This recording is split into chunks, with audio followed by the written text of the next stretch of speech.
What's up, guys? Welcome to Freshfit Podcast. We're here with Jibrizy, and today, guys, we're going to talk about how to make money on social media. Let's get into it, man.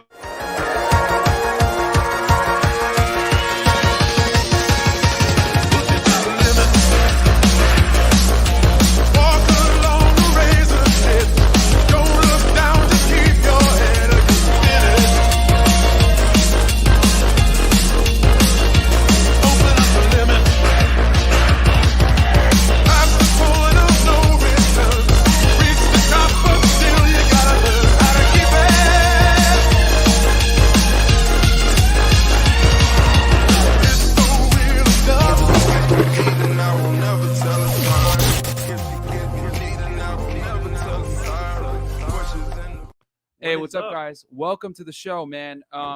Guys, give us some ones in the chat if this audio is good. We apologize for the delay, but I was like in the back going crazy, like with the sounds and everything like that. So making sure everything is good. But let's hit some of these super chats first. Right. Okay, because we got to always shout out the supporters. I believe this first super chat. I was trying to bring up the past. Yeah, it's the first one. We got Roland Colthurst with the $20 super chat. Peace to the Saints. I appreciate that, bro. Thank you for that. And then we got Cal L, $10. Jibrizy, thank you for being on the show. The magic trick yesterday was lit. The Madrid ladies loved it. Looking forward to learning on Monday. Money Mondays, I think is what he means. And shout out to producer Chris, hashtag MVP Chris. There you go. Thank you so much, guys. Yes, Chris's job back there is definitely good. Audio is A1. Yeah, baby. Awesome, bro.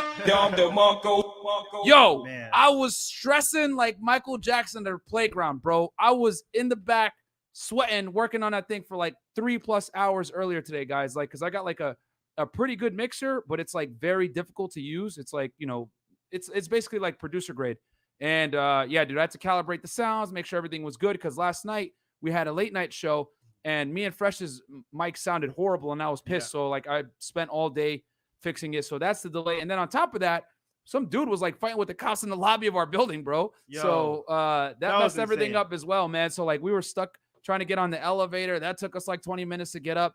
So guys, thank you for bearing with us. We really appreciate it. Yep. But we're going to make sure we get you guys some value. And we got a late night show planned tonight with some lovely ladies. So we will make up for the for being late, man. But man. Dude, I'm happy. We got Jibrizy in the house, man, who at this point is like a part of the fam.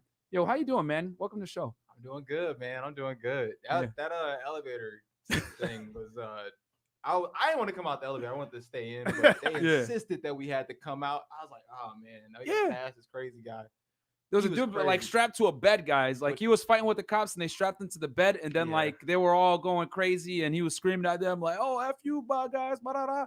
And it was like the firefighter was like, "Yo, you guys got to get out." I was like, "Bro, we've been waiting for this elevator for like 20 minutes." By the way, Chris has the whole video on tape, so it's on his story, I think. So yeah, we'll put it on our Instagram story so you guys know that we're not capping, man. Holy but crap. Quick announcements, guys. DMs on Demand is live. Live. Okay, DMsOnDemandSystem.com. It's up, guys. Go ahead and get in there, enroll. As we said before, the first 5 days, if you get in, you're going to get it at the special price of $697, $100 off. You're going to get 5 Zoom calls live where you'll be able to attend. That will be recorded, and you'll get added to a Telegram chat.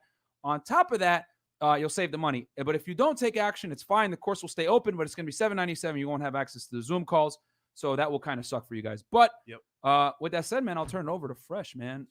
Yeah, so fellas, real quick, before we even start the show, on Wednesday, we're gonna have one of the baddest chicks in Miami on the show. This one's put out there. Anyway, okay. So question for Jibrizy. So in this case, right, bro? Well, for the people that don't know, some people might not know who Jibrizy is, man. Jibrizy, can you introduce yourself? Yeah. To the people? Yeah. Since I was 12 years old, I'm 25 now. I've been online, and somehow, some way, I've stayed extremely relevant through the changes of YouTube, Facebook, Social Instagram, media. and social media. I'm originally a magician, and then I moved on and branched on to make a production company where we just make a bunch of viral videos. And as far as I know, you're one of the best known, I would say, African American magicians that I know, at least. Yeah, you look left and right. Where you gonna find one? I see some popping up. They got a big shoe to fill, so they got to come with the swag and come with the magic a little harder. But that's gonna be hard to replicate. I don't know. It's only one Jibrizy. Yeah, well, I will say one thing, man. You got a monopoly, man. Yeah, from your longevity and your being relevant all the time, it comes down to like personal branding. So you could tell everyone like what is personal branding and how to get it done properly. Yeah. So personal branding, Mhm. there's branding in the sense that you're like making a brand in which you at some point in time want to sustain yourself from. Yeah. And then there's personal branding where it's a person, an individual, where they're branding themselves. And that's what the route I took, where you're using yourself as the brand. With that, you have to really ask yourself, what industry do you want to go into? And then also, what do you see in that industry that's not being done? Take, for instance, when I got into magic, Yep. there's no black magicians really that you see. So that was number one. Number two, around the time like YouTube popped up, well, every magician wanted a TV show, but then YouTube gave you the platform to make your own. Mm-hmm. So I seen little to no magicians actually making any shows or any content for the platform in which gave you the power instead of going to these corporations. So I started making content there. So that's like a thing that I spotted within that whole parallel of where things were shifting and where they're moving. And then there's something called the first footer advantage. First footer advantage, I believe, in business, Mm-hmm. where if you're the first person to move somewhere, you have the advantage just off the bat. So I believe I had the first footer advantage when it came to street magic. Then I also had the monopoly on top of being the only black magician really around that people can kind of like look at and say, that guy I identify with. Right. Now, even if you're not black and you like me, right, you might just identify with the things that I like. Maybe you like the same music. Maybe you like uh the women. You like the hip hop lifestyle. Yeah. You know what I mean? Yeah. That was the thing that people identified with. Now, moving on to that with the personal branding, one thing's for sure, you have to have some type of message. So who you're relating with and who you're talking to is one thing, but also having that undertone message. The thing that I went around saying a lot every time I was on TV and even in my videos, I would say, hey guys, what's up? It's Jibrizy, giving magic the swag that it's never had. Having some type of, I don't know if it's called moniker or motto. Mantra, some type of mantra that people can kind of really recognize you through. Yeah, some catchphrase. Kind of like this thing. Yeah, that right there. Yeah. Hey, I can't. I have a Tesla, and every time I honk the horn, right, it's like a DJ horn. I think about this show every single time I honk that horn, bro. Can you Tesla fart? Yeah, it can fart too. Yeah. Yo, I was at. Okay, so get this right. I was downtown in Brickell, right? I was with this chick. I was walking. All I heard was. I'm like, what was that? That wasn't me. She's like, did you fart? I'm like, nah, not this time. And then I saw a Tesla. I was like, the guy was like laughing. I was like, oh, it's his car. Yeah. Yeah. That's a good prank, bro. That's a good prank to do. Hey, bro, I be trolling people with my car all the time, man. Damn. Okay. So I think that's really important. So like with the street magic, like, because there's not many people that do it. Obviously, I think David Blaine was one of like first guys to do it like way back in the day. Yeah. So did you like, I guess, did you like try to emulate a little bit of some things from him and then make your own, or what? Because I mean, street magic is something that like not many magicians do. Yeah. But like David Blaine got famous for like doing it back in the 2000s. I remember like in the hood, he'd go in and like do magic with some, people like, oh, who you, bro? You in the wrong spot. And he'd do a magic, like, oh, damn, son. And then he'd instantly get like credibility and they would love him. You know what I'm saying? Yeah. Did you do something similar to that on your come up, or? Yeah, I was already in the hood. Oh, that was the funny part. So I was like, this is nothing new to me. Like, I'm doing this in the hood already as a kid. So with Blaine, I did try to emulate him when I was a kid. That only worked for so long because it's a thing like when you're not like, it's not me. Like who Blaine is and who I am, the character he portrays and the character I'm pretty much all the time, they're not the same. Gotcha. At all. So what I really won was being this energetic, hyper, braggadocious, loudmouth guy online, right? And I was like, well, that's really who I am. Like on the inside, at the end of the day, So I let that radiate. Now, in terms of like going to the hood, magic has a great thing where it can connect with people who tend to be, I want to say, when it comes to class, race and all that, it connects people. Right. Connects people for really, sure. really Yeah. well. And when it comes to like doing it in the hood, I don't know what it is, but like hood dudes will press you. Number one, while you there. Yeah. Right. Thanks. They're gonna really press you. Hey, you lost, bro. You lost. Shut up.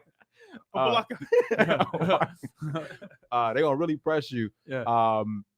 The great thing with magic though is that when people see it, Like it's a like you said, it's a neutral respect Of course. for what's going on. course. So like, and they actually want to bring their families out, and actually then you become to be protected. Yeah. So like in Yep. Chicago, if I go to certain places, it's like, yeah, don't mess with him. That's the magic guy. Yeah. Right. So I've Yep. earned that much respect Mhm. from the people of Chicago because they're like, yo, you know, And that's home for you. yes, that's home Yeah, for me. yeah, Yeah. exactly. Okay. No, that's awesome. So I'll say this. This is a very I guess this is a very important question because a lot of people make mistakes with doing this. How to use social media to make money correctly? Okay. Here Let's we break go. this down, guys. Class in session. This is going. All right. It's gonna be juicy. Let me pull out my notes. All right. So, number one, when it comes to making money online or on social media, number one, you have to find a niche. So there's so many niches out there. You can. That's facts. No, that's 100%, man. Like, and usually, what you do is you try to go for the niche that's not being fulfilled. That's the best thing to do. Go for a niche that takes. How can I say it? There's a barrier of entry, right? So take for instance, like in my case, magic. You have to like learn a lot of tricks in order to even get there. You can't just do this overnight. Yeah. It's something like you actually got to work your way to. Yeah. Take for instance something like you guys are doing a podcast. Like anyone can do a podcast, but facts. it depends on like things like the things that you guys are doing, like getting guests like me or the ones that you had previously before, right? That's a barrier of entry. Like not everyone can do that, right? It's going to take some capital. It's going to take some connections. So like you're already eliminating a lot of competition that's competing with you because the resourcing, right? And then also subject matter too for you guys. Like it's not too many people willing to talk about what you guys are talking about at all to the extent that you guys are talking about it. And then now if we get into the like making money part, number one, you have to have a brand that's been around for probably about a year. I'm going to say a solid year. After the first solid year, you start to see some money come in. Right. People think that when you're growing a brand, you're going to just make a bunch of money overnight. Yeah. Very false. That's not how it happens. Yeah. People have to build familiarity with you. Then once they do that, they start to grow up with you. So you have to continue to keep doing this because I met fans who have been watching me since they were in high school or they were in middle school. Damn. Right? I met on the street and it's like crazy because like one dude owned like a backpack company for headphones and all this. And he was like, he gave me like the headphones, took me for like a ride and everything. It's like, yo, I watched you all the time when I was a kid. Yeah. I was like, yo, I was a kid. And that you really know they're about it when they reference something that is so obscure that only a long-time viewer would, do. Like someone like made a comment like, I've been watching Myron since he was using a whiteboard. I was like, oh, damn. Okay. Yeah. So they went way back into fitness stuff. You know what I'm saying? So I think that's a great point that you made. Yeah. Yeah. Now I will let people know, stay away from the people who say how to make money online. What you will see a lot is people saying how to make money online, which is probably the most quickest and profitable market to go for because it's just appealing to people's desires. But when you're making something of substance, right, it's going to take a while because you have to gather the allegiance there. Then once you do that, you want to go ahead and assemble a team, right? So let's say finance is kicking up and everything.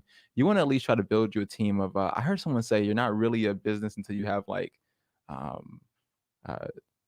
or more employees. Okay. Like that's what somebody said. And then also you're not really a business until you have marketing capital. So money to go ahead and market with, whether that be like you putting stuff up on ads or some type of campaigns you guys are running. That's where a lot of money goes. People don't understand. Like, if advertising is like a big part of most people's like budgets for their business. Yeah, marketing is key. Without marketing, like no one knows who you are. For example, we all say as well, like you could be the best plumber or doctor in the world, and if no one knows who you are, it doesn't really matter. That's true. That is so true. Yeah.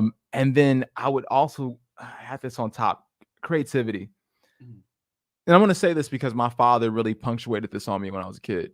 So my dad would say, son, you're using these like computers at the Boys and Girls Club. You need to like be on them to learn some things that are actually valuable to you, right? Not just to play games. And every other kid would be playing games, but I'd be on there trying to like learn something new, to like experiment with. Maybe a magic trick, a science thing or something like that. Didn't know like end up rolling into this. If you talk to my father, my dad be like, I thought it was a phase, but he turned this to a full-blown business, right? And I'll say creativity goes a lot further than probably any other genre or in any genre, period. So if you're a creative individual and you can just irradiate like creativity, you're really winning. And that creativity you have, be greedy with it. be greedy with it, but also be gracious at the same time. I think when you can't give what you don't have, Gotcha. right? And I also want to clarify, because you mentioned, like, be careful of people that are trying to teach you how to make money online. Guys, what Jibrizy is teaching you is how to build a brand so that you can make money online from your brand versus trying to teach people how to make money online. See the difference, guys? So that's what he's saying. You want to be able to build a brand so people want to pay you for some kind of service where you fix a problem. Not necessarily you trying to get out there and say, let me teach you guys how to make money online. No. I mean, that could be your brand, but you should be providing some kind of content that solves a problem. You know what I'm saying? Yeah. So I want to clarify that for people out here that are thinking like, oh, well, aren't you teaching people how to make money online? No. He teaches you how to build your brand so that you can solve a problem. If it happens to be that you teach people how to make money online, that's solving a problem. But the bigger, more important foundational basis here, guys, is you're building a brand that you market a service that solves a problem. So that's it right there on the head. See, a lot of people, they don't like to say like, I'm chasing the bag, but I'm like, no, chase solutions. Chase solutions, because there's a lot of solutions are where you're gonna win. Like everything is there's a lot of good problem finders, very few good problem solvers in life, right? And those who solve problems become rich. I heard a person say you only get paid to the proportion of problems you solve in life, right? So the bigger the problem, the more money you can make from it when you're the one solving it.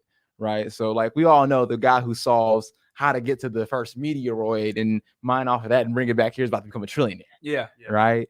We already know the guy who solves cancer is going to be like a trillionaire. Like this big problems just haven't been solved. Yeah. And it always makes me wonder, like, what is humanity's like mindset for the most part? Is it predominantly negative, where they just only care to see the problem? I can't look a problem in the face every day and not want to solve it. Yeah. Right. Now moving on to the money making aspect, right? From there, I always tell people like just get one good product, right? Okay. One good product. And also on all these social media platforms, Snapchat's monetizable, Facebook's monetizable, YouTube's monetizable, and even Instagram is becoming monetizable. All and TikTok too. I didn't know TikTok was. Oh yeah, TikTok's on. It sucks though. Of course, I was gonna say. Of course, we ain't gonna make money off that because we're like flagged on at this point. You see what I'm saying? But yeah, go ahead. Yeah. It sucks. I mean, but it ain't even that much money though. Let me let y'all know. Like, it ain't. Okay. No. TikTok is great for brand awareness. So you want to create some great brand awareness? Go on TikTok and actually don't apply for the partnership on there to make money, because what they'll do is they'll threshold your views. I believe what's happening is when people apply for that partnership, they put them in a different stream of viewers, right? And they only put $1 billion into the escrow for paying people. So you only put $1 billion. 1 billion people downloaded that app. That's $1 per person. Yeah. So you ain't about to make that much money if everybody named Bro, that's huge game drop right there. So basically, if you apply for the partnership program and get approved under TikTok, they're gonna stunt that organic growth. That TikTok is actually the real reason why. The big reason why so many people push to TikTok is because it's like the last social media app that actually gives you like legit growth. You know what I'm saying? Because like I feel like Instagram hard to grow unless you're running crazy ads. Facebook hard to grow unless you're running crazy ads. All these like vetted social media platforms now, it's like the algorithms are almost against you. YouTube, very tough, especially since the beer bug occurred. Everyone started making a channel. They're like, okay, well, since it's becoming more saturated and more competitive, production quality's got to go up. And then on top of that, the algorithm isn't as favorable to people. So it's like, I feel like TikTok is like the last frontier for people to get organic growth. But that's a good point there, that if you join the partnership, they're going to stunt your growth to some degree, I guess. Yeah, because they can't give everybody all that money. They got to make it seem like they're dishing it out evenly. Yeah. You're better off having your platform on TikTok, just giving free value, and then putting your links in your bio saying, hey guys, go buy my product or service. That's where you can make money for yourself using your personal products. Yeah. That's really where you win. And I also want to throw this in here too. TikTok's great for brand awareness. Instagram, Facebook, and YouTube, and I think even Snapchat to a degree. All these apps are becoming centered around like how much time is someone spending on your page. So if someone's spending a lot of time on your page, you're winning. Right. What I like to go ahead and give people the introduction of is how to trigger people to watch your content longer, because video is king online. A lot of people like to post, like you see these girls on Instagram posting pictures, or these muscle guys, and they're posting these pictures and stuff online. and it doesn't do much for you. But if you're a person who posts this video, There you valuable go. video, you win. Also, let me say this Facts. too. The way the video is configured, you ever wonder why, like, if we post this video here, the way it is, like landscape wise, it doesn't perform well on an Instagram? You ever wonder why? Why? The format doesn't fit the platform.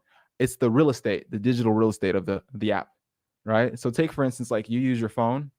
Your phone is like, it looks I'm pointing to this camera. Oh, right here. Yep. Yeah, it's flat, right? Yeah. So think about like that video. It's centered just like this. It's not taking up that much real estate of your phone. So when you scroll past, it doesn't catch that much of your eye. But if you made it square, 4x5, or I think it's 16:9, that's like the opposite. Like you turn this whole video sideways, then it takes up more real estate. So therefore, if it takes more real estate up, then when a person scrolls, like the whole screen was completely filled up by that video as much as it possibly could be. And then therefore people will actually start to, their eyes will gravitate towards it. Any app that's making you hold it like this, right? Hold it like parallel vertically, you'll get more viewers to stop. And a lot of people don't know that one little thing. I mean, it'll drastically pick up the reach and engagement with your videos by doing that one little thing. But a lot of people don't know that. Then when it comes to be like adding the text on top and the text on the bottom, you see when people used to do that. Yeah, that's not worth it. It's not worth it to do. People should really more so focus on how can I put it? Lord, this is catching somebody's eyes off the bat, like thumbnails for YouTube. Catching somebody's eye off the bat. Yeah, they should really focus on that. I want to introduce people to the 25 cognitive biases. I don't know if you guys ever heard of this before, but Warren Buffett actually has he wrote something called the 25 cognitive biases, and this is essentially what gets people to do something for you in terms of buying a product. If 7 or more of these are activated, it'll create what's called the Lollapalooza effect. Not 7, several. My bad. Several more of these are activated. It'll create what's called the Lollapalooza effect. So I'll give you guys like a couple, like the like bias. Right? There's just naturally some things as humans we like. We like dogs, like babies, we like old people, grandmothers. Yeah. Like you can't really find too many people that don't like these things. Yeah. Right? So now if you incorporate some of these things into your videos, like just off the bat, when you think in your head, what are some things that people just naturally like, and you use these in your videos and swing them in that category, what's gonna happen is you're gonna see people be more engaged, right? So I don't know if there's some type of topic or subject matter that you can use a dog, puppy, or baby for in person, right? But when people see them, they're gonna have a natural affinity to like love that thing, and they're gonna associate that with your brand, right? And now you got them. Now we move on to something like the like my dog Hero. Like your dog Hero. Yeah. You just telling me like when the girls see him, they come up and they just want to like that. Like that's the like bias, right? They just naturally like dogs. That's a good point. They associate that positive emotion of hanging out with, seeing the dog and petting it with Fresh. Yes. That makes sense. Yeah. Okay. Yeah. And then on top of that, the reward and punishment bias, right? So the reward bias is essentially when a person does exactly what you tell them to do, you should give them a reward. And then I believe there's also the punishment bias where something should be taken away. I believe that's in there. Then there's also the urgency bias, like where, it's like, oh, limited time, something's going to go away if you don't do what I say. You can incorporate this into videos and not have to make it a salesy thing, right? It's just like, hey, look, this video is not going to stay up for long, right? And it's genuinely just not going to stay up for long. Or a person comes in and, hey, I don't have much time, but here you go. I got 10 minutes to tell you guys about how to make money online on social media. Okay. So I'm going to go ahead and tell you guys this and I'm about to head out. Like just the fact that you hear something like that, you want it, like, you're like, okay, let me listen. Cause I got to give this my 10 minutes, right? My 10 minutes. There's 25 of them. And I out of all of them, let me look at this list real quick because one is really, the curiosity bias. All right. The curiosity bias and content fairness. So curiosity killed the cat, right? I always suggest that when people do videos, any type of video, you should always begin speaking very vaguely about the entire video. Speak very vaguely. Don't be specific. The issue with humans is when they start hearing specifics, they think they got it and then they bounce. So if you ever take a look at like a lot of my viral videos, what you'll notice is if I'm ever speaking, you never know where it's going. You never know where, even when it's a magic trick, you never know, like Yo, you never know where your anything's videos going. is like a build up. Like for example, I'll be watching it. I'll be like, yo, what's happening here? Like things are Mhm. going on in the back. You're not speaking. I'm like, yo, what's he about to do? So it has that build a suspense. So I'm Mhm. waiting like, okay, what's gonna happen next? Wait, is he even gonna start? What's going on in the back? So Yeah. you're right. That build up makes me want to watch longer. Exactly. Mm. People need to create that with their brand and also create that with their products. Ah. If you're going to sell a product or if you're going to sell a brand or if you're going to make videos like this, you need to be very vague. Keep them on life support, right? Just until you give them like that extra jolt to come back alive. That's how it should feel. It should feel very suspenseful, everything you do. Like take for instance, like let's say you guys are questioning one of the people here in the seat, right? One thing that you could do is you could ask a buildup of questions, and people are wondering, okay, why do all these like questions connect? Because you have a big grand conclusion you want to get to, right?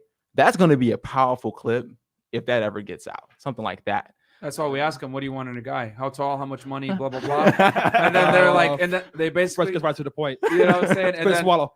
and then it's beautiful because at the end we're like, okay, what percentage of guys do you think actually exist that meet all these requirements? Oh, like 50%, it's 25%, 30%. We're like, actually, no, this guy that you mentioned is like in the top 3% of men. You're like, oh, no wonder I'm single. I'm like, yeah. Like, what did you think? Stupid. Anyway, we got some super chats. Daniel Regagna, $2. Just got to show support. Hashtag Freshnfit. Thank you, Dan. Thank you, brother. Elijah Morton, 2 minutes into joining, and he's dropping gems. Makes a lot of sense. Got to watch your videos where you interview traders as well. Absolutely, man. Guys, we're not just about womanizing here. We're also about like making money, becoming successful, because at the end of the day, that does help you become a better womanizer. Part into that role. You know what I'm saying? So Money Mondays is very important. Obviously, we don't get as many views because it's like everyone wants to see chicks, but it is what it is. Don't worry, tonight you will. You guys will see some ladies. We got James Urasafe, $49.99. Thank you so much. So much value here. Love to see 3 young black men like myself being out there, being about their business, especially my fellow Nigerian brothers like Fresh. Oh, you funny, bro. Oh, you funny, man. Yeah, man, question. that's hilarious. Asking about the on demand. If it's open, if it's closed. Yeah, it's open. Zomboy, go ahead and get in there. We have go ahead. over at this point 200 people that are in there. So guys, definitely get in there. There's a big community in there as well. And trust me when I say all the girls you see on the podcast come from Instagram, and also a lot of guests come from Instagram. How did I meet you? At DMD, right? Yeah. Guys, Instagram is the best place to network and meet people online. As a matter of fact, talking about networking, Chris, can we play that little networking thing right there? As far as that one with the to the left. Yep. Let's just show the people how important you need a network. There you go.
Hey, what's up, guys? So, man. The link is in the chat as well, dealsondemandsystem.com. Yeah, guys. Check it out, guys. Yeah, man. So that basically, guys, a lot of the guests that you see here, guys, we met them through networking on Instagram. But let's get back to it. So, Jibrizy, what was the next thing that you wanted to cover? It was content and fairness. Yeah. Okay. On this 25 cognitive bias thing. Yep. Now, here's the thing.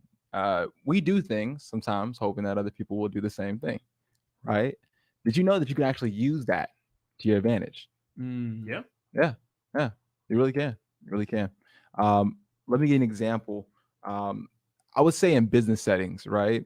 Simply like paying for someone's food will incentivize them the next time that you see them to pay for your food. Yes. Right? Won't it? Like, and it builds the level of trust. Like, you can tell a person will do something for you if you do it for them, right? Now, I can't really figure a way to use it for the online world, but now when you're dealing with people in a business manner, doing the smallest thing goes a far way, Yeah. right? And I always try to keep in mind, like, okay, who's a person that's been really good to me and a person really good business wise that I need to do something for. Mhm. You know what I mean? That hopefully they can see it and they can reciprocate it. And if they're reciprocating it, that means that you're building some really great trust there Yep. off the bat. That's a great building block and a really great foundation to start at. A lot of people are skipping this up. And then the last thing I would like to say is incentive, right? Warren Buffett has a quote where he says, every year I underestimate the power of incentive, right? Rewarding a person. He underestimates. Warren Buffett, one of the richest guys in the world, is underestimating this one thing. So the more that you give out, the more that you're giving, boom, boom, bam, right?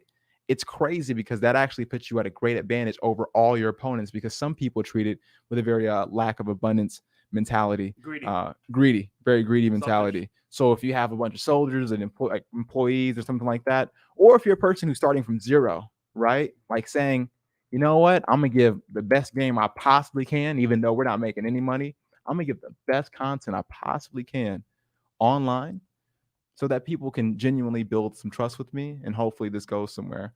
So the power of incentive. Now you should have some things as secrets, Yeah, of right? course, of You course. should have some things as secrets, but off the bat, if you're starting, just give it all. Just give it all. Yeah. Just give it all. Yep.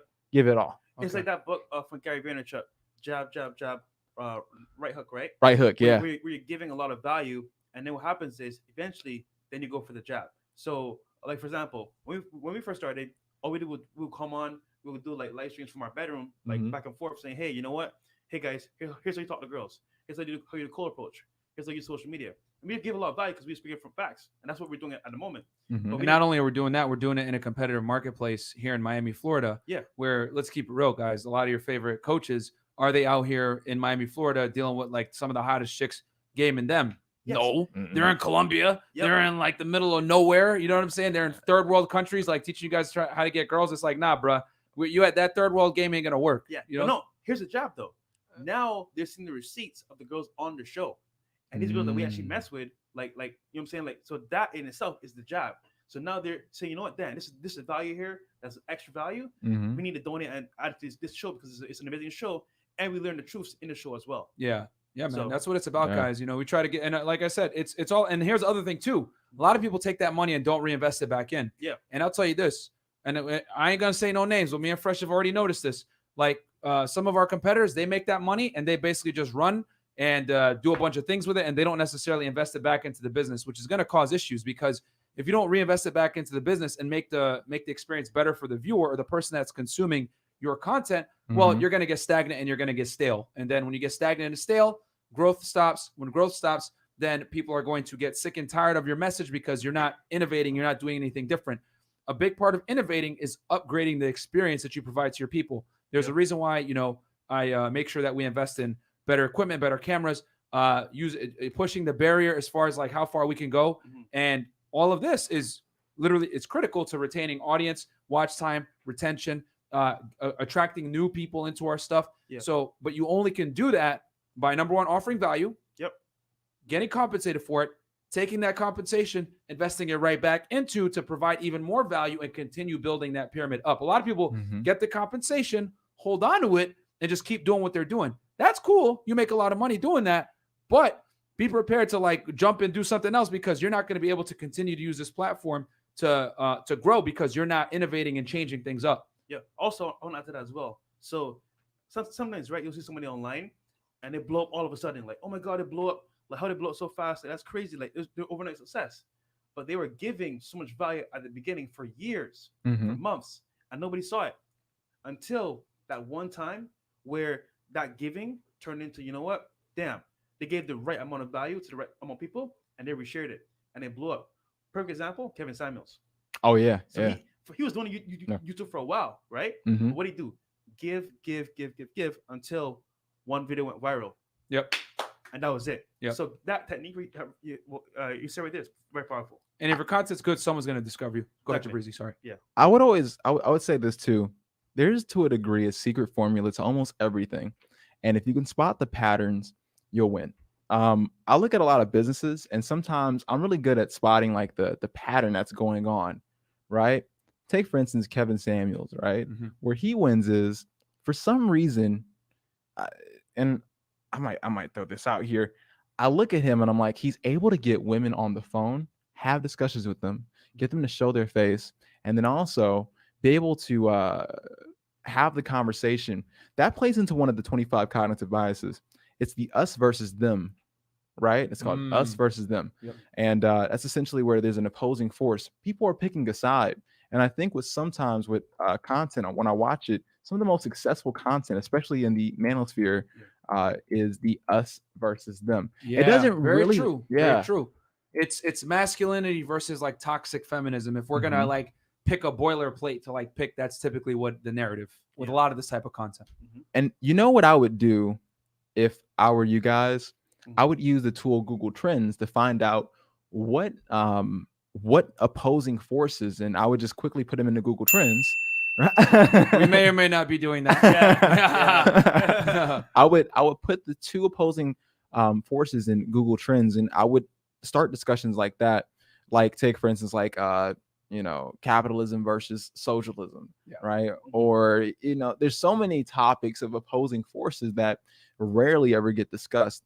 And if there was a caller to call in and talk about this thing where they can do it remote, but they can still watch the show, and I think that's where Kevin is winning because it's remote. Yep. It's like he doesn't have to have the people there, and there's an abundance. And I think one time I was listening and a person recalled, and he was like, "Oh, not you again." I was like, "That's so crazy!" Like they call in again, right? They come back in again. But even what you guys have going on here with your guests coming in here in person, I think that turns it up a whole nother level. Like when it's like in your face, I'm like, oh my God, this is gonna be. People love, like, even though arguing with women is futile, people love the fact that we expose women to uncomfortable truths, and then they kind of like use their emotions and try to like argue us with emotion. And then even though it's, we all know arguing with women is stupid, but the audience loves it because sometimes the women come to that realization and then how they respond through emotion. And then it's like, it confirms many RP truths for guys, and they enjoy it. I think Kevin Samuels does it as well. He just does it through the phone and with older women, and it's hilarious because like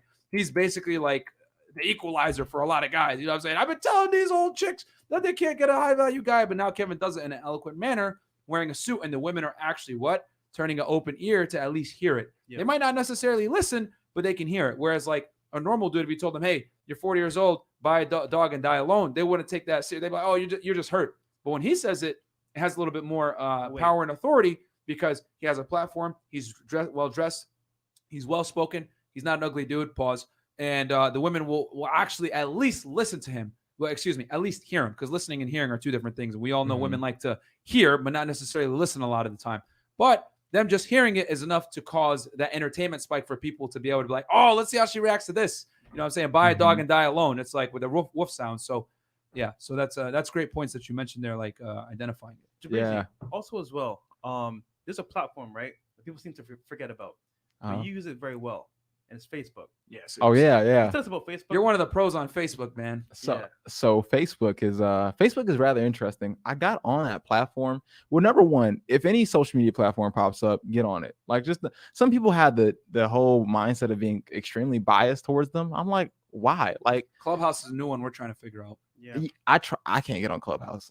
I cause too much controversy as it is in my mouth. And last time I got on it, just for a moment, so if I can speak on Clubhouse, I find it so weird that it's like these grown men that get on, like they get on Clubhouse and like it's like a bunch of IG models. Like what y'all do is totally different. Like it's not weird, but like they asking them like, "Would you eat booty?"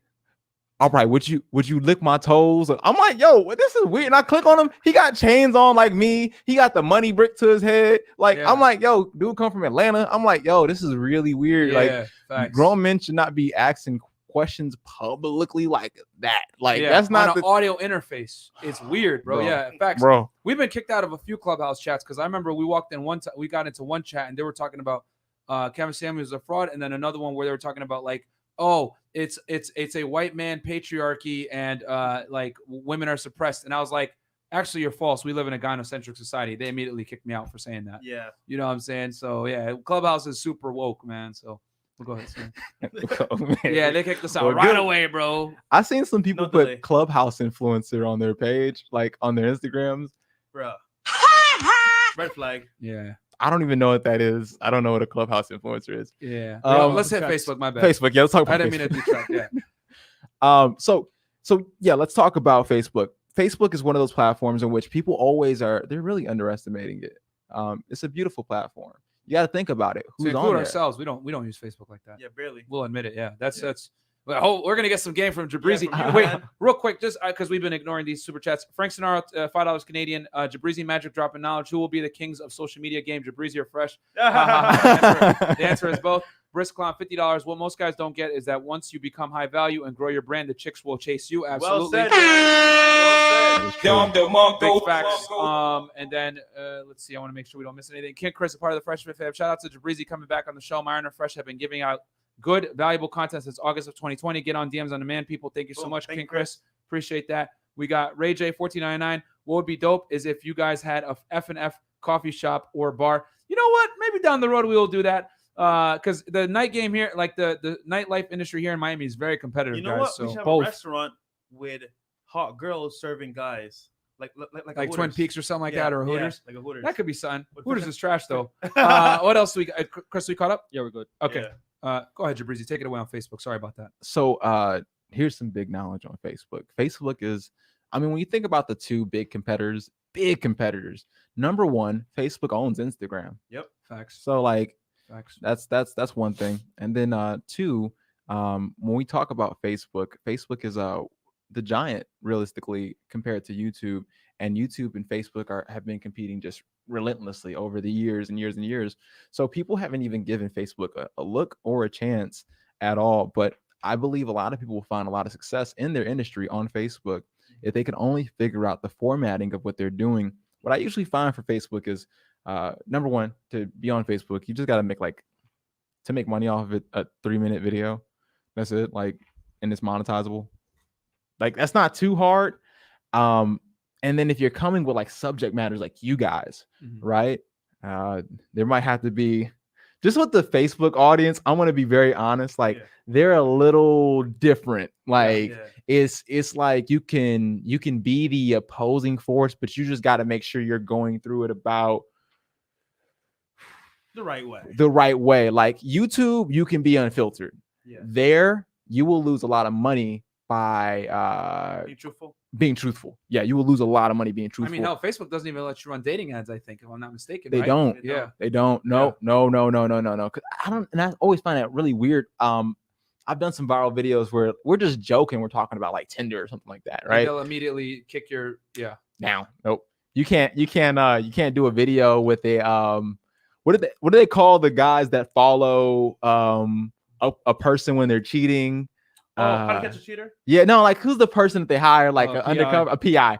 Yeah, you can't do no videos with PIs, right? Like, damn, we monetize it all. So Facebook is more strict, but if you got content, you're like, okay, this is a good discussion, and it follows all the guys. I'll say, like, I'm talking to the viewer. If you're a person that wants to speak and make maybe a podcast like this, if you're talking to the viewer and it just happens to be PG, it might do really well because the discussion is where everyone's going to be got, and then it's going to be shared. And Facebook is really driven off of engagement, where they have a share button. I went to the YouTube headquarters and made a complaint one time. I said, hey, the one thing about you guys' like platform is that you have no share button.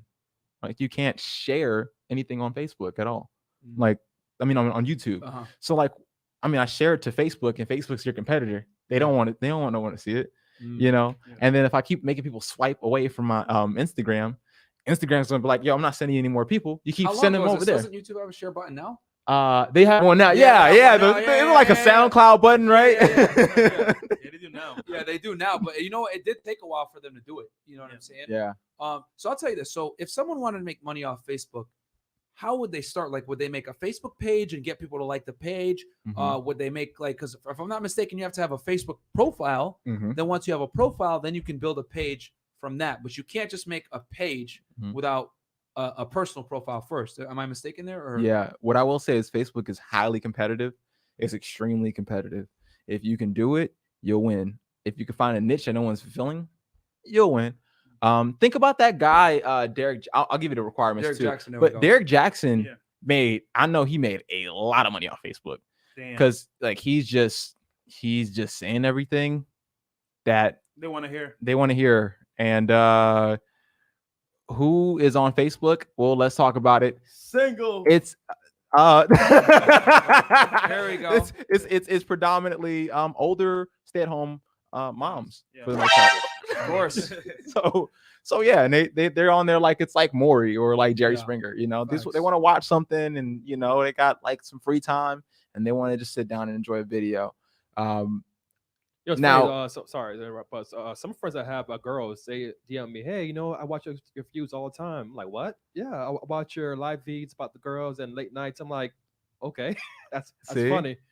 Yeah. And They then find sit that on back. Facebook, though? Yeah, I mean, yeah, actually, yes, just a few, like 1 or 2 Oh, okay. out of Yeah. 2,000. Yeah, the stay-at-home mom. Stay-at-home mom is like an audience that I think people definitely forgot about, Yeah. but they just never knew where they were. Yeah. Like they're on TV or they're probably on YouTube too as well. So I'm pretty sure some stay-at-home moms watching y'all content for sure. Like Yeah. just like how they're watching Kevin Samuels, yeah. they're definitely like the stay-at-home mom is a disliking the video. powerful audience. Yeah. Like that is probably why I would say in certain industries, like we know about CPM, right? Yeah. So and for the viewers, if you don't know what CPM means per every 1,000 views, Yeah. it's an increment of money that is made on each video. So CPM can fluctuate. But I'm pretty sure if I looked at the CPM on you guys' videos, there's somewhere It's within nothing, like dude. YouTube, it's nothing. Oh, really? Yeah, YouTube is not that much. What I've noticed, the high CPM is by far the like Anchor and Spotify, like podcasting, like that. Those have like the highest CPMs, but you need to have a lot of listeners, man. Speaking Yeah. of Anchor, What? Speaking of Anchor, guys, go ahead and listen to us on Anchor, Spotify, Google, and Apple Podcasts, Yeah. guys. We're on all platforms. Chris uploads a video episode every single day, every morning, so you guys can listen to us on your way to work. Audio, and obviously wear headphones, guys, because a lot of our stuff is not safe for work. You might But- get banned. Yeah, you might get banned. So, guys, go ahead. The link will be put in the chat. But, guys, check us out. We're on every single podcast platform, right? our newest episode is our Unplug, the watchmaker. So #1 Miami, right? Yep. More or less. Yep. So check it out, and you guys will love it. Bam. Cool. Sorry, go ahead, Jibrizy. So to make money on Facebook, there's a couple of requirements. It's changed. You have to have a Facebook page, Facebook fan page. It's very different from your personal page. Yeah. Okay. For 3 months. And that's if you didn't make one this year. So if you're just starting, it has to be open for 3 months. That's 90 days. And then you have to get 10,000 watch minutes. Yeah. On top of that, get 10,000 followers on there. Right. So once you've completed all of those things, now you're in the money making stream. You can compete, but at this point, you need to make content daily, and that's going to be the biggest challenge right there. Facebook, I feel like is more of a team game. Like if you have a team, you gonna win. If you got a team, if you don't have a team, like you just need to be an extremely creative individual every day. When I first got on Facebook and grew my Facebook, this is one thing no one knows about me, but I literally made a video when I was like, what's that, like 19, from the 1st of January all the way until the end of December, 31st. Is it 31st? Mhm. Right? Every single day, just to grow that thing. Because I was like, at some point in time, it's gonna make money. And were you posting were you posting like magic tricks, or what were you posting like specifically? Magic tricks. right? Every Yeah. single day. Okay. Yeah, I was doing like, I'm gonna read your mind across the screen. Yeah. And take this number and do that. All right, now think of a pig. Bam. Or Super color- engaging content then. Mhm. Because if someone on your phone tells you, I'm gonna read your mind, you know what I'm saying? You're like, what the? Okay, I'm gonna check this out. Yeah. Is he? Because I'm thinking about titties. Let's see if he catches it. And the next thing you know, it's like you're thinking about nipples. Like, oh my god! Like, whoa, man, this guy is nuts. You know what I'm saying? So, but here's the thing. So that's obviously like an awesome niche to have. But like, so with dating, I feel like me and Fresh would get kicked off immediately because they'll demonetize it. Right? I don't think you would. See, and I don't think you guys would. Okay. I think the way you engineer it, you won't.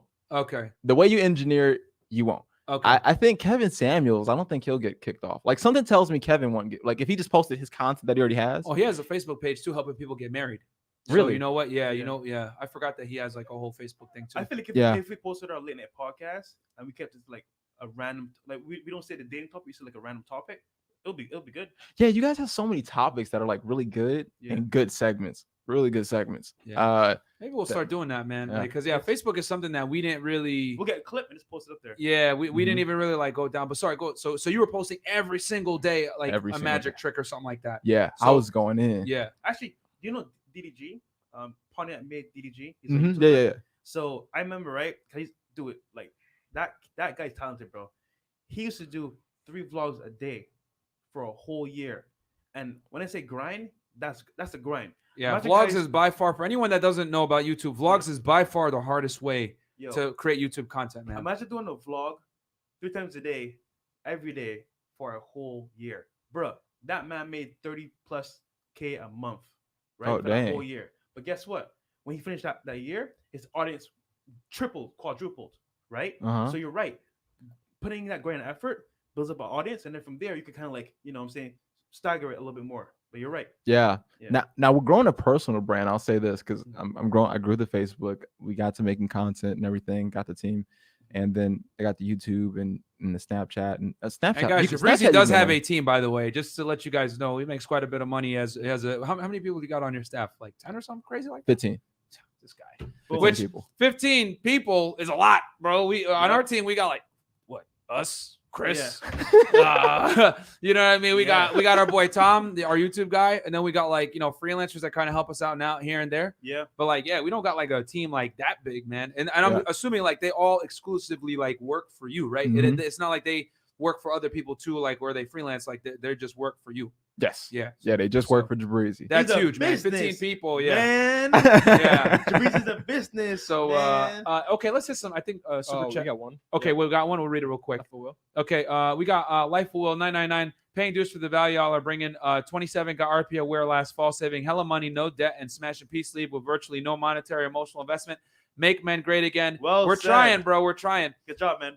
So you grinded on Facebook. You were Mhm. putting videos out all the time, specific to your niche, Mm-hmm. highly engaging. And then how were you leveraging your team to make sure that you were making like a lot of money? Were you just recording it, giving it to them, they edit it, and then they post it and they scheduled everything out for you? How'd you do it? Yeah. Well, I kind of just like treat them like a think tank, kind of like sort of. So yeah, put them on payroll, treat them like a think tank, and then just try to produce as much content as we possibly can. Because like the thing is, at some point in time, the brand, like, I started as a personal brand. Mhm. I really want to like try to branch off and just make that like a production company where it's like Tyler Perry, like, you know what I mean? Like Tyler Perry's production company. It's got my name on it. Yeah. But I'm not gonna be in every movie, you know? Like, yeah, Tyler Perry made it, but you ain't gonna see Medea in every movie. You know what I mean? I can come in and come out whenever I feel like it. Like, that's kind of how I want it to be. And I also want to put other people on too, because one thing I've always had like a big dream for is like helping other people kind of get known and grow their social media and learn the ins and outs. So that's one thing. I think also like your business efforts have to come from a place of wanting to help people. Yeah. Right. I genuinely want to be a servant to the world. Like, I find myself like I'm a servant of service to people. Right. And because of my service, I make money. Right. If my service is good. Yeah. So sure. even if I help some kid jumpstart his career, like working for me, you know, hopefully that kid will turn around, and if Jibrizy's ever in a rut, they'll help Jibrizy out. Yeah, you yeah. know? It's busy. Next question, bro. Yeah. How do you make viral videos? Because I feel like you're a king at that because you do very well. Like I saw you in South Beach with Stunt. Yeah. Shout out to him. And that video was crazy, bro. So how do you make viral videos? All right. So number one, viral videos are usually under like a couple of genres. It's either going to be a comedy, right? Well, actually, no, a viral video can be underneath any genre, just period. Doesn't matter at all. Here's the thing. It's a level of creativity that comes with it, and rarity. So let me just like kind of rate it. It's got to be valuable. What's the value, right, of this whole thing?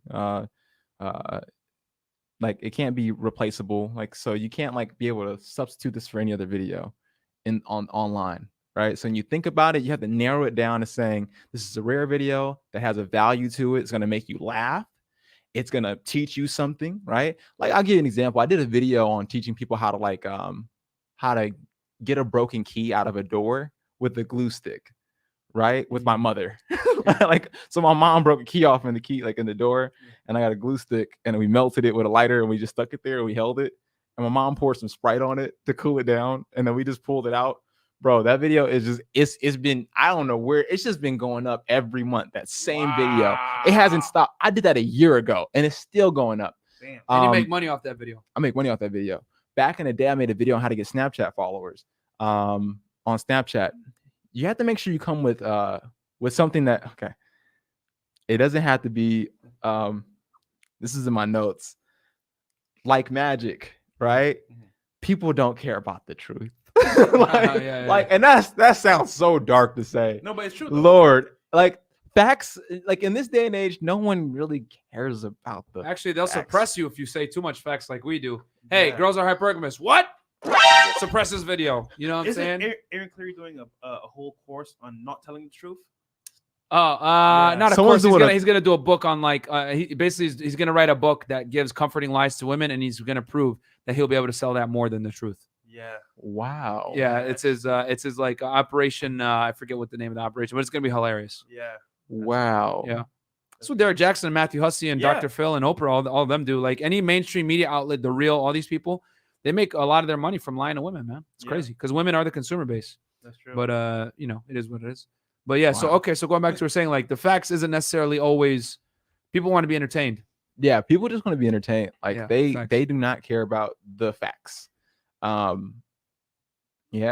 It's and- funny. Even this show right now, we're running out like what 550. Yeah, If this had girls in here talking to them, this will be 2,000. yeah, facts. That's the Yeah. secret. Tits and ass. Yeah. I always feel like when you border closer to the truth, you'll definitely get you get less, unless it's a rare truth. Mhm. It's a rare truth. Like it's the first time the truth is being told. Yeah. Yeah. Yeah. Then it's you'll that get first footer views. advantage. Like when people were talking about the beer bug, I remember, and like London Real did an episode on talking about the beer bug. Then everyone was like, "Oh, finally, it's like the truth on this." You know what I'm Yeah. saying? It's got to be something that's like big and never been revealed before. But if it's like a truth that's kind of been out there but underground, Then it's like yeah. And the more familiar people get with the truth, they don't want to listen to it anymore. So that's the key thing. So you can make up a truth online. I'm not saying I did it, but I'm just saying like you could do it. And I'm not saying like it's profitable, but it's like it's extremely profitable to make up a truth online. Gotcha, bitch. But like that's the element okay. of making a viral video, educating people. I would say Edu-tainment is probably the most profitable viral thing to do. YouTube. So figuring out a way to convey some type of education to people, like what you guys are doing is Edu-tainment. Like this is really entertaining, and you learn something, yeah, right? Yep. That is the key to making a viral video. People have to feel like they learn something, or controversy. Of course, yeah. Yeah. And Punish bad behavior. You know what I'm saying? Frank Castle. You know. yeah, if it's controversy, in any category, think of a niche that you want to go into, and then in your head say, educate, controversy. How can you do? I did that in my whole magic career, and that's how I got like these viral videos. I remember one video I was saying, I said something crazy to the degree of this was when I was younger. I love Chris Angel. Don't get me wrong. So I love Chris Angel. But I said a joke in there, and it was like, people say, "Hey, you remind me of that Chris, that Angel guy." And I was like, "Chris Angel, who?" I'm Jibrizy, the God. I made angels, right? And that video went pretty viral, really viral, right? So, and I would say a lot of crazy stuff in my videos to just trigger people, just to trigger them. Because like you got to bring attention somehow. You know, court attention at all costs. That's in the what is it, the 48 Laws of Power? Yeah. Right. And I thought like that. I still think like that to this day. Like if I'm going to create a brand, I'm like, look, Burger King, I think they put out like some stupid statement. Tweet. We Was talked it? Yeah, we talked about it. that. They Women just- should they be in the just- kitchen. Women belong in the kitchen. Yeah, you know Like, what I'm saying? You see what Burger King's doing? Like they do something to just court the attention. Because who's thinking about Burger King? Really? Yeah, facts. Look at 6ix9ine. Yo, I was literally gonna say 6ix9ine. Like, Yeah, man. Perfect. he had one of the best comebacks of all time. He was facing federal prison time for racketeering charges. Then he snitched on the crew to get out, and he was able to spin it in a way to make himself a whole bunch of money. So when he was getting released, he got it released, right? Because he has asthma, early. And basically before he got released, he bought the billboard and Times Square. Yeah, in New York. And said, "Hey, I'm going to release my music video, Gooba, on this day in May, and I'm going to go on Instagram Live." So he built crazy hype, and he didn't post anything on his Instagram the entire time he was in jail. Yeah. Until he posted the music video, Gooba he broke YouTube a couple of times when that video came out.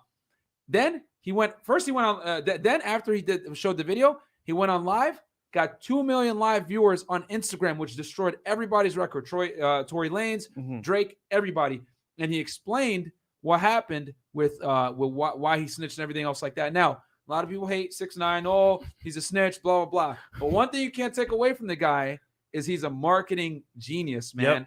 Yes. And he pushed apparel during that time. He locked down the New York billboard, released his music video on YouTube during the pandemic when he knew they would be home. Yep. And then he released his album right after that and made a bunch of money. He came out of jail with $20 million. And also, to add insult to injury, in the song, right? He basically, when he was saying this thing. Don't care, stay mad. Right? Yeah, he did do that. He put the rat face on his face when he did it in the music video, and everyone went bonkers. And then everybody did reaction videos to watching that music video, which put his name out there even more. So he had people doing free advertisement for his comeback, guys. Speaking about ads, we're going to teach you how to use ads in the course, and 3 people just bought the course as well. Welcome, Shout out guys. to y'all in the chat. Guys, by the way, the link is in the chat as well, dealsondemandsystem.com. So check it out. So yeah, guys, that's using like what Jibrizy was saying, like grabbing attention at almost any cost, even if it means your life. Hey man, it is what it is. Obviously, you want to be, you could be as risk tolerant as you want to be, or risk averse you want to be. But the riskier you are, probably the more attention you're going to gain. Which 6ix9ine now pretty much needs to have life security. So okay, let's hit these super chats. Elijah Morton, $5. A social media agency would be dope for him to create. Actually, from plans to build brand as well as develop and execute campaigns. Thank you, Elijah. Great point. There you go. Oh, thank you. Roland Colhurst, women obsessed viewers. We was coomers. I don't know what that means. What? What? I don't understand. Roland. Thank you though. Mizelle Nin, $5. Not only Derek Jackson, you guys are forgetting Chris Perry and Ace Metaphor. These dudes are snake oil salesmen. Yeah, bro. I mean, it's easier to sell to women, and comforting lies always sell better to women, man. I'm not mad at dude, bro. He's doing his thing. Yeah, Derek Jackson, do your thing, bro. He's a liar, but it is what it is. Image 666-199 here to support y'all players. Hashtag the Don and Marco brothers. Thank you so much, Image. There you go. And then okay, we're caught back up. So we covered Facebook. Jibrizy, what about psychological things into videos, like for example, like that trigger people, like you said? Because I remember I did a prank video, right? The gold digger prank back in the day. Check it out. It's on my channel for YouTube, Freshman CEO. Yeah. And the girl in the video slapped me, right? And that's never been done before on YouTube for a gold digger prank, right? And it went on World Star, it went on Facebook, and it went viral, right? And I was like, yo, if I can do things that are like gonna gain attention, and think about it, right? It's me telling her she's a gold digger, right? She can't come in my car, she's not coming with me, right? She slaps me. That's sweet revenge. So girls are like, oh yeah, take that. But then once again, I come back and I say, you know what? It's fine. You're still losing. So basically, I created like a atmosphere where, for example, I was talking to her saying, you know what? You seem cool, whatever. You know what? Nah, never mind. You're a gold digger, because obviously she wanted me for my car. And then she slapped me. And I was like, yo, that's like crazy. That's like a turn of events there. So what do you say about psychological tricks you could use to like gain an audience? Well, what's great? You said something. You spotted a pattern that has never been done before. So it's either seeing what's consistently being done that's working currently, or something that hasn't been done at all, that you have a hunch that will be the first thing to ever be done. So if your gold digger prank was the first time a woman's ever slapped a man over a gold digger prank, I could see why they did successful. And I could see why, if it's only one video out there that happened, that would be the video that you want to watch. Right. So what I would like to advise people to do is look at the market and see things that have not been done before. They can be triggering things, or they could be good things. Like sometimes something beautiful happening. Really, at the end of the day, we're all storytellers. So you can play on people's morality, right? Or they're really all you're ever playing on is people's sense of morality. Yep. That's really Yeah. it. Yep. So like, was it moral for her to smack you over this car? Is the question, right? Some Now people it's, say yes, some people said no. some say yes, some say yeah, and that's a conflicting thing. Yep. But at the end of the day, that's where you always want to kind of like put things in a good or bad thing, or heart touching. I find heart touching stories to be Way better. way better. And sometimes heart touching things, people really underestimate the ability of taking a brand and doing something heart touching with it, right? And it's all about how it affects, I want to say, one person. Like if you're gonna do something heart touching, do it to one person versus a group of people, or if you're gonna do it to a group of people, consolidate it. It just goes over people's heads. There's a lot of psychological tips. I advise people to the 25 cognitive biases to go ahead and take a look at that. The reason I say that is because it's so underused in business. And the 25 cognitive biases are something they even do when you're at an auction. You ever go to an auction and what do they offer you for free? Alcohol. Oh, Go to Las Vegas. They offer you alcohol. Like the 25 cognitive biases are all around the casinos. It's not an accident why they're so successful. And I like to also tell people this, like, success is not an accident. Play and drink for free, baby. Yeah. The only one that's getting lucky is the person who's walking into the casino. But the casino is never lucky, right? Because they're using all those biases against you, left and right. Social proof. Look how many people are inside. The social proof is one of those things too as well. And I think that's a big one. If you're a person who's who doesn't have a massive following, you know, one thing I used to do back in the day to kind of make people think I was more popular than I really was. This is like back when I had like 100 subscribers. Tell us the secret. I would go do magic, right? Like I would find like a big group of people in Chicago, and I go up to them and I do a trick, and then and I'd be like, yo, y'all came with people, knowing damn well they did come with people, right? So like I would approach people like, hey, real quick, could y'all all just get together and shout out my YouTube channel, right? Yeah. And then like they be behind me, and I'm like, all right, 1, 2, 3, Jibrizy. Yeah. And like yeah. Because really what you want, perception. You want the perception. You have to do it. I said this all the time. Perception is everything. For example, a small YouTuber coming up, bro, real talk, people would rather watch a person has 10,000 subscribers rather than a person that has 100 subs, right? Mm-hmm. So how do you bridge that gap between the guys that already started before me to where I'm at right now? And it's perception. So if you're perceived as that guy, right? Like Graham Stephan, right? He's a YouTuber in LA. He does like real estate videos and also like he does you know, money videos. When he first started, he said, look, I was actually concerned because I'm a new YouTuber and my videos got hardly any views. So what did I do? He even said in his course, I legit bought views so that it wouldn't seem a lot of people don't know that about. Yeah. So it wouldn't seem that I was a small time YouTuber. But guess what? He was putting also as well good content out. So what happened was people were seeing good content and he was like, oh, this person's somebody to follow. And he amassed a huge following from that perception. So guys, perception is everything. If you could be perceived on a higher value, you can get a bigger audience. Here's the thing with this camera and everything. And this is coming from a magician's point of view. Yeah. These cameras here, these are tools that can be used for all types of manipulation. Yeah. And here's the thing. I remember when I was younger, I would always go out on the street and I would do videos. And hey, everybody, I put these disclaimers everywhere, but the videos that people think they see online, sometimes they believe that they're all genuine. Yeah. Right. Yeah. And I'm like, they're not. Because like if you ever go into a TV set, like for a guy who's on YouTube and a guy who's on a television production company, the television production company understands the value of time. Yeah. Where the guy who's just on YouTube does not, right? The average Joe who's like, I just want to start. Like, I want to go out and go do pranks and this and that. Yeah. He doesn't understand the value of time until he runs into a businessman who really does. And when you see people are staging things online, they're not doing it because they can really do it. They're doing it to save time. Now, what I will say is this: if you're going to start something in which is a business, be aware that people could be staging things, and then also be aware that you can stage things too as well. Hey, I tell people this open and wholeheartedly because I'm like, you're in a competition space where some people are willing to get dirty, right? And and I'm like, if you're not willing to get dirty, then you ain't willing to win. You about to lose because there's no way you're gonna compete against a guy who's doing everything to win. Yo, Jibrizy, my first gold digger prank, bro. I spent 4 hours waiting for girls to come and give me that reaction. And then I was like, bro, it took me 4 hours to film one video, right? Mm-hmm. And I had to wait for a girl to pass by the Lamborghini and say, oh, you know what? Now I'm good. And then like to get that trigger reaction where, you know what? Yo, this is my car right here. Dude, do you know how many girls passed me? I would say like 50 girls passed me. Uh-huh. And only two of them actually came back with that reaction, right? Mm-hmm. So that was 4 hours. But then I realized, how are these guys doing this every single day? This is impossible. Then I realized all these gold digger pranks are staged. Mm-hmm. I was like, holy smokes. When I realized that, well, that shit, I'm about to go do myself.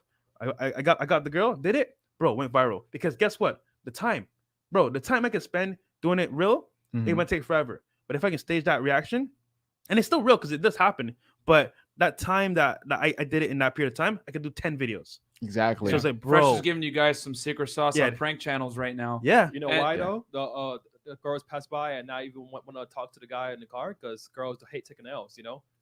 No, that's true. Yeah. Yeah. You know, they And see a guy and they're like, oh fuck it, I don't want to talk to him because he might say no to me. And I want to say this real quick on YouTube, guys. Like, you guys got to understand when Graham Stephen was doing that, like buying subs and everything like that, that was at a different time.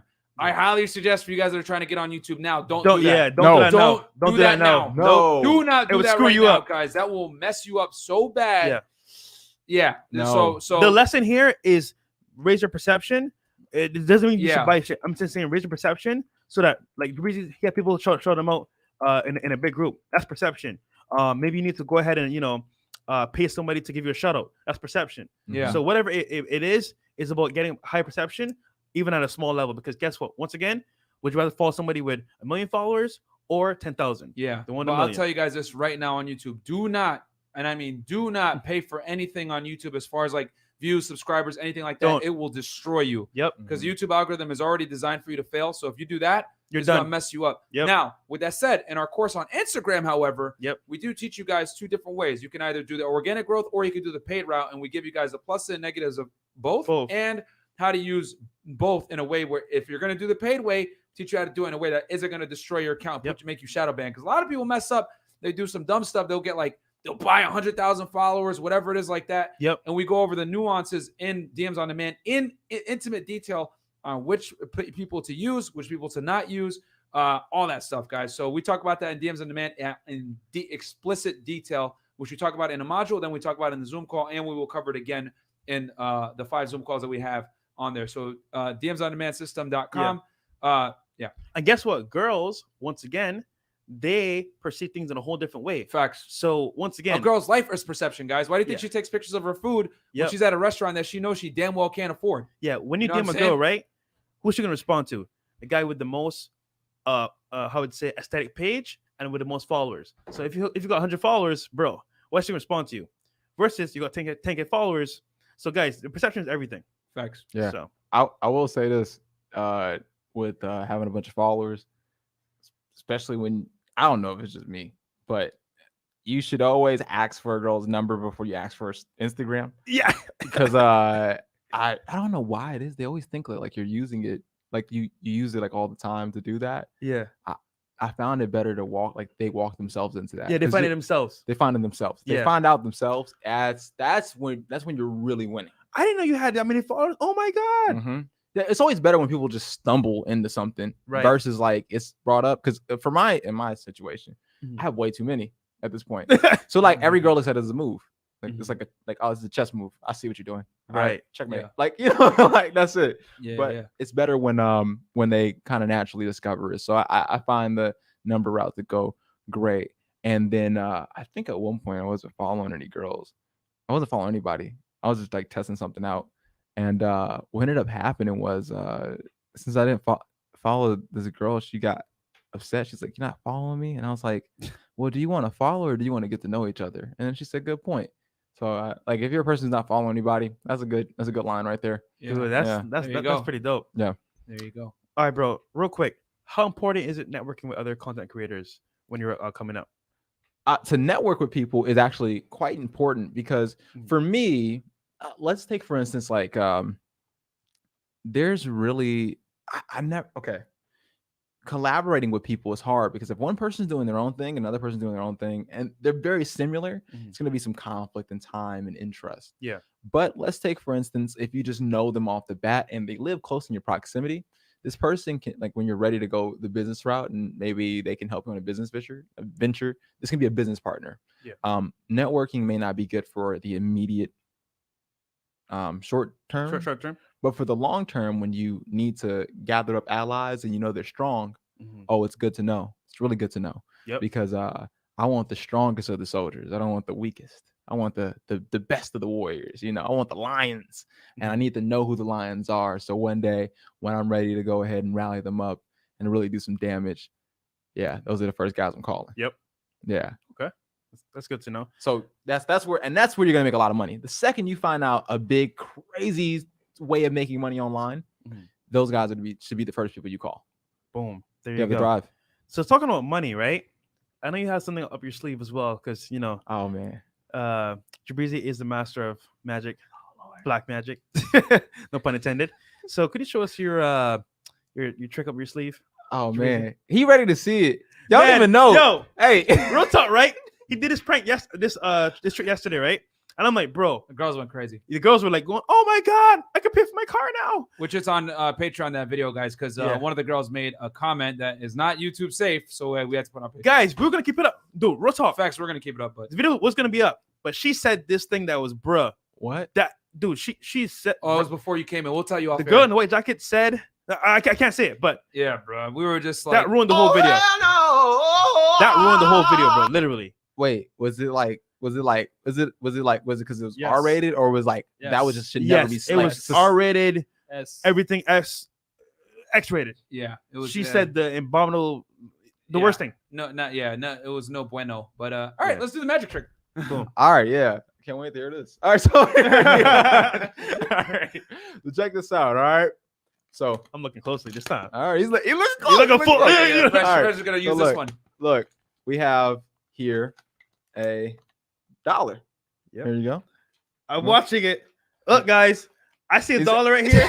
You can't fool me this time, man. $1's right here. All right. I hand it to Myron. Yo, tell you take it, Myron. Okay. Is this my dollar from yesterday that I lost? 'Cause I gave him my dollar and he took it. I never gave it back, bro. That is it. That is Yeah, it. this is the That's dollar. a dollar. Can I get this back? Okay, go ahead. All right, here we go. So check it out. Watch.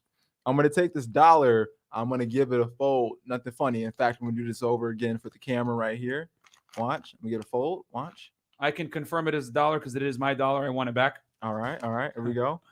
I'm gonna go ahead and show that one last time. I'm gonna fold it. All right, cameraman, keep it right here. Here we go. Fold it once. All right. We can see. Yeah. Still $1. Fold it again. All right. Now look, if I do this, everybody got a super chat. I gotta see everybody super chat. Here we go. Check it out. Watch.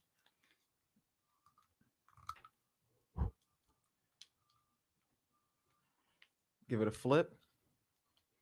Squeeze. Press. Bruh, What the fuck? there's no way. What? What the? And it changes. Yo, I swear, Into- dude. I watched the whole thing. Yo, it's a 4K too. What? What the? $100 Bro, bill. where's the dollar? Here you go. What? Hey, that's mine, bro.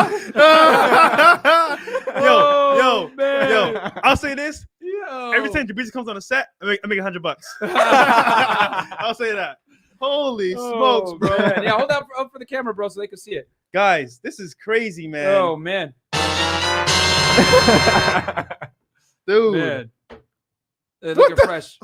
Hey, that's mine, bro. You owe it to me. No, I'm just kidding. Let's spend for dinner tonight. There we go. Dude. What else do we have left here? See, I don't even know what to ask Super now. chat. I'm like, goes to transition to Bro. super chats, bro. Okay, besides Marquette, one of your best guests here. Shout out to Marquette, man. Oh, thank you. And Yep. Jabri's part of the fam now, bro. Yep. We're talking him into come to my again a spot out here in Miami. What was that, Chris? This one. I don't know if it's read already. Oh no, I haven't read it yet. James Urasafi, $10. If you were forced to pick only one platform to grow your brand with, which would it be and why? I'd love to hear all your opinions on this. I'm currently working on elevating my fitness brand. Okay. Yo, that's an excellent question. It is. I'll go first and fresh, then we'll let Jibrizy finish it. Yep. I say YouTube. And the reason why I say YouTube is because YouTube is a search engine, number one. Number two, I agree with Jibrizy 100% that the spoken word and video is very powerful. People are able to identify and build a connection with you more when they can hear your voice, see you moving, doing all this stupid stuff. You know what I'm saying? Like, it's way more intimate than like Instagram. Instagram is all picture. If you're a girl, you know, Instagram is probably gonna be better for you because girls just moving the algorithm better with Instagram, bro. Like, you got to show some ass pics. You're trying to promote your OnlyFans. Cool. You know what I'm saying? But for men trying to build a business, the spoken word and video charisma can't be beat. And the fact that YouTube is the number one search engine after Google, you know what I'm saying? I go YouTube all the way. Yeah. Fresh, what do you say? Yeah, normally I would say Instagram, but for growth and getting actual real clients in real time, I would say YouTube, because with YouTube, like you said, it's a search engine. Also, as well, when you add value on YouTube, right, what happens is you're building up an audience that's going to follow you from the very beginning, and that's powerful for your branding. So I would say YouTube. I would say this is for a fitness business, right? Yeah. Mhm. Chris, can you I pull the wanna- question up I- just so the I- people can see what we're answering? Genuinely, I'm Please. balancing between these two, saying Facebook and TikTok. Okay. Why do I do say it. one of these two? I say Facebook because if he's just trying to teach people how to work out and then potentially get clients, Yeah. right? I feel like there's a bunch of older people whom probably are more concerned with their weight on Yeah. there on that app You're right. that maybe want to make a change. And then TikTok, because I don't think you have to make a TikTok account to actually use TikTok. That's why I say that. And also because it's good for brand awareness. Okay. Like, look at like how you get 1 million views easy on TikTok. You ain't gotta be nobody That's on true. TikTok. You could just like old girl that came in here yesterday, I came in with. Yeah. Like, she posted one video.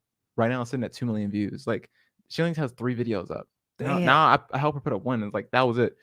I feel like TikTok is good because there's a low barrier of entry to get on TikTok. Facts. So I just feel A like lot of growth. Yeah. To get to these like people who need like to make health decisions. Yeah. TikTok might be great for them.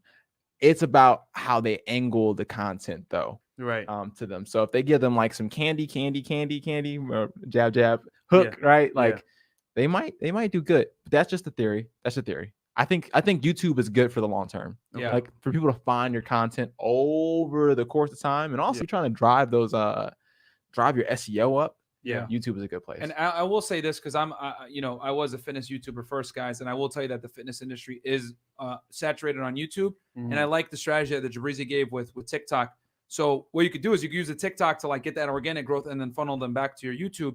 And the other thing too, James, as far as like being a fitness coach, you need a niche, dude. Like that's like going back to what Jibrizy said. His first tip is you need a niche in the fitness industry. You 1000% need a niche, whether it's CrossFit, fasting, the keto, whatever it is. Like me personally, I use an evidence-based approach. So like if you guys watch my fitness videos, I put studies in every single one of my things, like why intermittent fasting isn't special, why keto diets aren't special, whatever it is, or like but I use an evidence-based lens on everything, and I put the studies in there. That's a little bit of a harder niche to do, but I found I base my principles on integrity and telling people the truth when it comes to fitness. I apply an RP lens to fitness. So see how I was able to brand that and use, integrity to my benefit. Now, I ain't going to get as many sales as like some of these dudes like Kino Body and everybody else, but at least people know when I'm giving you the advice, I'm telling you the truth, because I can't necessarily make money telling you certain things. So it depends on what you want to do, but I would say you definitely 100% need a niche when you're in fitness, and then you use that niche to drive your marketing strategy.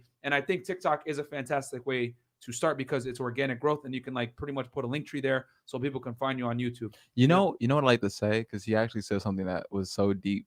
I don't even think he realized that he's this guy said a fitness business, but then you just got like so deep with it. You said CrossFit, you said like keto, like I really peep game on that, because I was like, yo, I just heard business, like fitness business, but like it's so many sectors of fitness. There are, yeah. Now what I would do if I was this guy is figure out the one that has the lowest competition and this and that, and then get right in that bad boy. Google Trends. Yep. Yeah. Boom. Real talk, I'm about to give you some free game, dude. Do group fitness with your girl and focus on training women. There you go. That's gonna be a fantastic market, bro, because women are easier to sell to. A lot of them are fat, especially if you live in the United States. Let's keep it a stack. The average woman is about 5'3" and 170 pounds. And so they are obese. Yep. And quarantined. So I'm not being hateful or anything. These are statistical numbers. And if you have a girl that's attractive, that kind of has the look that you want, She'll be a fantastic partner to help you start like some kind of group fitness with women. And guess what? Mm. They're all on Facebook waiting for your help. So there's some free game for you right there, my friend. You know what I'm saying? And fitness isn't going to get thwarted in Facebook, so you'll be able to use all avenues appropriately. So there's some free game for you, my friend. Oh, Jibrizy. Kirsten Rian Hung. Oh, okay. It's a girl. Jibrizy, do you have a girlfriend? And I like your chains. Where did you get them? Okay. Oh, she wants some. She wants some Jibrizy, like you know what I'm saying? Some black magic, man. Oh wow. The dark magician. I have a girlfriend. The lie No. detector determined. Come on, nigga. Damn, Myron, damn. My bad. You have to hit the button on me, man. No, I don't. But if you're trying to be one, go ahead, slide in my DMs. Boom, Oh, there where I you get go. the chains from? GIF, and I got this one for myself. GLD. These aren't real chains. I just Yeah. wear them. Yeah. There you go. I'm not about to be a captain. Shoot, y'all. shoot your shot, baby girl. There you go. Jibrizy on Instagram, he has a blue check, so you better have like some hot pictures, son. He ain't gonna see you in all the other DMs. So, anti-gravity, $5. What's the best way to target stay-at-home moms for chocolate company? Create mom support group on FB, then sell to them, etc. Oh, okay. That's Chocolate. a unique one. You know what's crazy? Mhm. I think chocolate is a great subject, and in fact, why don't you make chocolate decor? Like that is so it's so versatile. Like I would go on YouTube and make a bunch of fun chocolate sculptures, maybe teach people some cool stuff they can do at home, and at the same time advertise your chocolate. That's a niche. Who's out here doing chocolate art, bruh? Like, No one, and Yeah, it's facts. so easy Yeah. to do. Like molding chocolate is not hard. Like you can go buy this stuff at like at a Michael's. You know, bro, I didn't even know you could mold chocolate, bro. Yeah, it's super easy. And Can you light it up? Because I have a trouble lighting this dude up right here. Man. it? Bro, half the time we're late on the show. Bro, half the time we're late on the show, it's because I'm lighting up fresh. Listen, guys, in case man, you guys are- And let me also implement this too to Yeah, everyone who's trying to start a business. Number one, just use your phone. Just use your phone. Yeah. Like to start off. Like I know Freshnfit, they didn't got it hooked up in here, man. If I was in here, bro, y'all be seeing it. It's crazy. Like it's camera there, camera there, camera there, camera there, camera there, camera there. And we're like- gonna get some kick out cams for you guys as well very soon. Don't worry. Oh, Boom. So when Now- I kick chicks out, you guys will be able to see it. Yep. oh, this is gonna be nasty. Yep. Oh, This no. is Fresh and Fit. Bam! Bam! You know what I'm Oh. saying? Well, I mean, he's gonna do it, not me. Oh wow. Okay. Well, they okay. Well, hey, you can be like them, and that is cool. That is really cool because I think that's gonna be super entertaining. I can't wait to see when that happens. Yeah. Right there. That- Yeah. Let me know when that shit happens. Bro. Yeah. Hey, y'all gotta see these clips. But Hey, you'll probably be here, bro, when we're doing it. Like, Jibrizy, you want to see a magic trick? I'm gonna show you a magic trick. Get the fuck out for castle time. You know what I'm saying? But I think it's super easy to do and use your phone. Your phone is probably the best tool alive right now. Like they make these phones like better and better, and that's all I've ever used. Facts. My for the last 3 years of my magic career, I just use my phone. Bro, you know what's funny? Like the biggest creators I've seen use their iPhone, and I'm Mhm. like, yo, if that isn't telling you it's all about content, not really so much about. I mean, obviously there's some level of like quality that needs to be there, Mhm. but the iPhone nowadays has very good quality. And the thing is, once you're consistently putting out content, consistency breeds success. So if you have Facts. trouble using a big camera, it may take 3 days to do a video. We can do it one day with your phone. Use Mhm. your phone, 100%. Exactly. Let me also say something too. Please. When people think about it, Yeah. okay, you guys' podcast, I don't actually watch it. I listen to it. Okay. As much like as beautiful as these videos look, oh my god, they're gorgeous. Like I listen to it though. I put on my headphones. I go about my day. I'm driving. I'm like doing something, and I'm listening to you guys' podcast. So it's the weirdest thing. And even with the phone, you'll see videos that were filmed on a phone, Yeah. right? Like you ever remember back in the day when they would get on you for filming like this? Yeah. Like they're like, no, you got to hold it like this, Yeah, right? yeah. But people be filming like this. Now this is like the way everyone films, Yeah. right? And you'll see more videos with higher amounts of views just on the internet in general. No matter where you go, look at TikTok, a great example. Everyone films on their phone, Yeah. right? Facts. And it's because it's relatable. Yeah. It's relatable, and Yeah. you want to be more relatable if anything, if you're going on, like if you're predominantly focusing on video. Here, like a podcast like this is like audio based, right? Yeah. So people really come here to listen to the discussion, right. because so there's not like an educational thing going on where this person with the chocolate company can be showing you.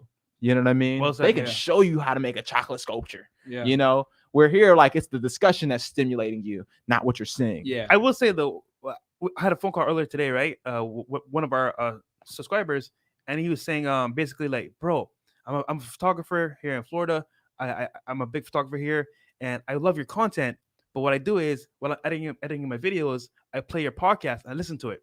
Mhm. But then Myron says something crazy, and then it goes react. I'm like, wait, what's the reaction? And you look at the video. So you're right. People listen to it for audio, but then when it gets spicy and gets like hot, they're like, oh shit, let me look at my phone. Let me go What's on going YouTube. on? Yeah. So, yeah. And You you kick know- somebody out, I'm about to watch. And I'm Recently, glad. Go ahead. Sorry, Chris. I've been uploading the shows we have late night on Anchor, and they seem to be hit with most people. So Yeah, what it and is. guys, I got to give credit to Chris on this because we knew we needed to get on the podcast platform. Yeah. And we made our Anchor account and everything like that. But then Chris was telling me that he spoke with a lot of people, and they were telling him, "Hey, we listen to the podcast mostly," and that's when I Yeah. realized, like, oh, because a lot of people don't have YouTube Red. Yeah, they don't. That a lot of people just have regular YouTube, and bro, let's keep it a stack. Most people hate ads. You know what I'm Yeah. saying? The YouTube Mhm. ads are annoying. So what they do is they'll want to get listen to it.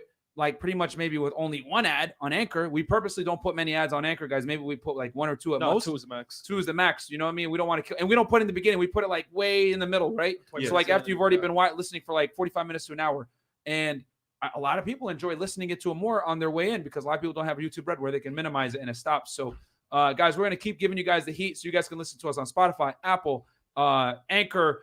We're even on Buzzsprout. We're on pretty much every platform. Google, iHeartRadio, everything, guys. Search Freshnfit Podcast. Not them other niggas, bro, that are bums. No, not them.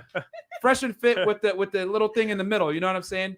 Not those other losers. Freshnfit Miami. Yeah, Fresh and Fit Miami. We got some super chats. Let's hit them real quick. Rebel Evolution DKK, $50. I think that's $5 US.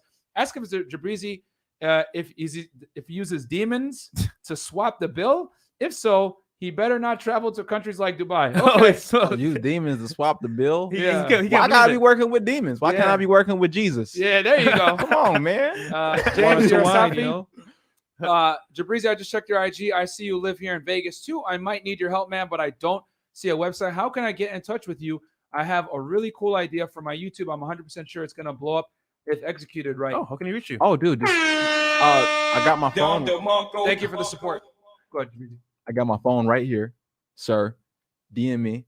Tell me that you watch me on the Fresh and Fit podcast, and I will get to you. I check the DMs all the time. I check them. I try my best to like go through there. So Asian And- girl, you better be hot. Because if you don't respond, he leaves you on C. You already know what time it is. For Kirsten earlier, that was shooting her shot with you. Hey, she was shooting. She was shooting. Yeah, she It's was shooting okay, for girl. sure. I think he DM us too, but yeah, I'll try to find you, bro. All right, so But yeah. what else We got a show coming up soon. oh yeah, that's So true. we're gonna close this And one we're up. gonna have Jibrizy with us on the show as Yep. well, guys. So stay So tuned Jibrizy. right here. Jibrizy, where can the people find We're you? gonna find you, bro. Please. Oh, you guys can find me at Jibrizy on Instagram, or you can go to Jibrizy.com. That's my website, and you can email me there. I think my manager's email is there, so I don't think you'll be able to get in contact with me. But DM me on Instagram. That's my personal Instagram. I'm the only one looking at that, and I go through it all the time, try to find like who's there and keep up with all the conversations going on there. And we met Jibrizy through Instagram, guys. So the power of Instagram is real. We teach you Powerful. guys this on DMs on Demand, DMsOnDemandSystem.com. But for Jibrizy, guys, it's spelled J, Juliet, India, Bravo, Romeo, India, Zulu, screen. Yankee, guys. Okay. On the screen. For the people that are listening to us, on Anchor or whatever, he's that's on his Instagram handle. You also have a YouTube channel too. Yes. That has a huge following. Yeah. Jibrizy Magic. That's it. There you go. There you go. Yeah, I have not posted on there in so long. I have, but I'm gonna get back to it. We're gonna travel around the world doing magic. I'm already planning that. Boom. All right. Awesome, man. So, guys, thank you so much for the support, man. We'll be back here In like an hour and a half. in an hour and a half or so. Yeah. I'm going to jump on the In the Game podcast with Lucario and them in a bit. And then, yeah, guys, we'll catch you guys. Thank you so much. We appreciate all the love. We'll see you guys for a late night podcast. Peace.